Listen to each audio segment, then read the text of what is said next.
అమ్మా, పసుపు కుంకుమలు అయిపోయాయి. ఆ పక్కన కవర్లో ఉన్నాయి, తీసుకురా. సరేనమ్మా.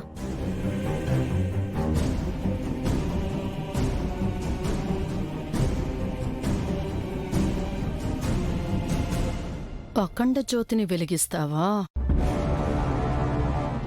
ఇంకా సేపట్లో ప్రమిదలో ఉన్న నూనె అయిపోతుంది.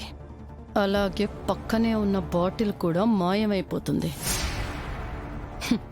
దాంతో అఖండ జ్యోతిలో పోయటానికి నూనె లేక, పూజ దగ్గర నుంచి నువ్వు కదల్లేక, బయటకు వెళ్ళి శుభప్రద ఆయిల్ తేలేక ఆ అఖండ జ్యోతి కొండెక్కుతుంది.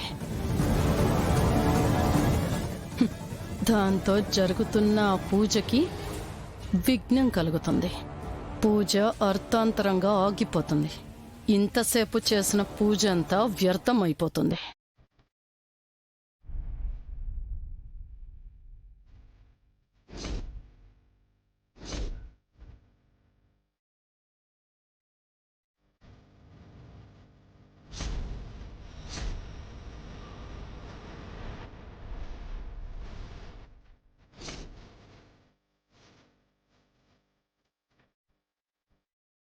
అమ్మ మైథిలి, ఇదిగోమ్మా, తీసుకో.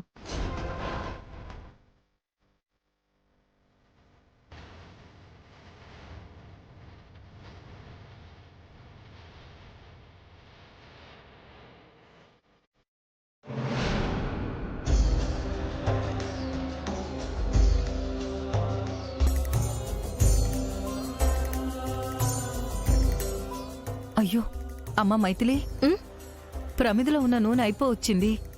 ఆయిల్ బాటిల్ లేదమ్మా.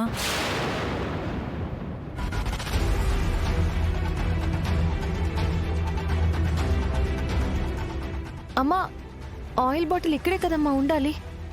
అవునమ్మా, ఇక్కడే ఉండాలి కదా. మరి ఆయిల్ బాటిల్ ఏమైనట్టమ్మా?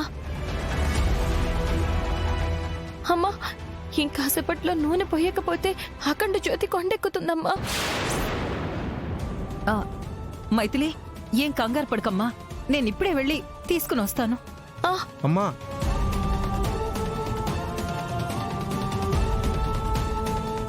ఇప్పుడు సమయం 12 గంటలు దాటిపోయింది. ఈ సమయంలో బయట ఏ షాపు తెరిచుండదు. మీరు వెళ్ళినా ప్రయోజనం లేదు తల్లి.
తాతయ్య గారు, మీరా?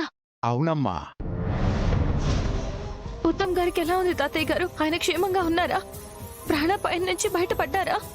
గత జన్మలో చేసిన కర్మలకి నువ్వు చేస్తున్న పూజలకి మధ్య అంతర్యుద్ధం జరుగుతుందమ్మా.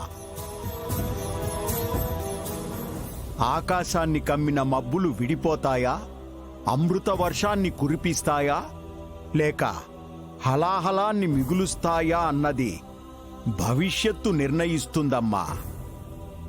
తాతయ్య, మీరేం మాట్లాడుతున్నారో ఒక్క ముక్క కూడా నాకు అర్థం కావట్లేదు. అన్నీ త్వరలో అర్థమవుతాయమ్మా. ముందు ఈ నూనె తీసుకో.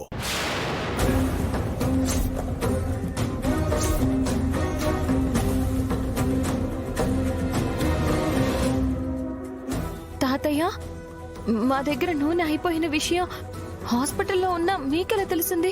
నేను తెలిసి రాలేదమ్మా. నూనె ఉందా అయిపోయిందా అని తెలుసుకుందామని వచ్చాను. తీరా వచ్చాక తెలిసింది అయిపోయిందని. అందుకే తెచ్చాను. తీసుకో తల్లి. ఇప్పుడు కూడా మీరేం మాట్లాడుతున్నారో అసలు ఒక్క ముక్క కూడా అర్థం కాలేదు నాన్న. చెప్పాను కదమ్మా, భవిష్యత్తులో అన్నీ అవే అర్థమవుతాయని. స్వామివారికి అఖండ జ్యోతి వెలగడం అంటే ఎంతో ప్రీతి. చీకటి అలుముకోబోతున్న జీవితాల్లో వెలుగుని నింపాలి అంటే జ్యోతి ఆరకూడదు. చీకట్లను చీల్చుకొని జ్యోతి వెలుగుతూనే ఉండాలి.